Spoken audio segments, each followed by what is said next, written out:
మంత్రి కొండ సురేఖ ఎపిసోడ్ పై ఎవరూ మాట్లాడొద్దని సీఎం రేవంత్ రెడ్డి నేతలకు దిశానిర్దేశం చేశారు. కొండ సురేఖ అంశాన్ని అధిష్టానం చూసుకుంటుందని చెప్పారు. ఇక సెప్టెంబర్ 7 నుంచి తెలంగాణ అసెంబ్లీ సమావేశాలు ఉంటాయని తెలిపారు. నీటిపారుదల ప్రాజెక్టుల పెండింగ్ భూసేకరణ పనులను వేగంగా పూర్తి చేయాలని ఆదేశించారు. భూసేకరణ, ఆర్&ఆర్, ఫారెస్ట్ క్లియరెన్స్లకు సంబంధించి నిధులను వెంటనే మంజూరు చేయడానికి ప్రభుత్వం సిద్ధంగా ఉందని స్పష్టం చేశారు.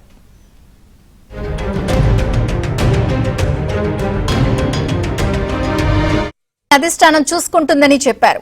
ఇక సెప్టెంబర్ 7 నుంచి తెలంగాణ అసెంబ్లీ సమావేశాలు ఉంటాయని తెలిపారు. నీటిపారుదల ప్రాజెక్టుల పెండింగ్ భూసేకరణ పనులను వేగంగా పూర్తి చేయాలని ఆదేశించారు. భూసేకరణ, ఆర్&ఆర్, ఫారెస్ట్ క్లియరెన్స్లకు సంబంధించి నిధులను వెంటనే మంజూరు చేయడానికి ప్రభుత్వం సిద్ధంగా ఉందని స్పష్టం చేశారు.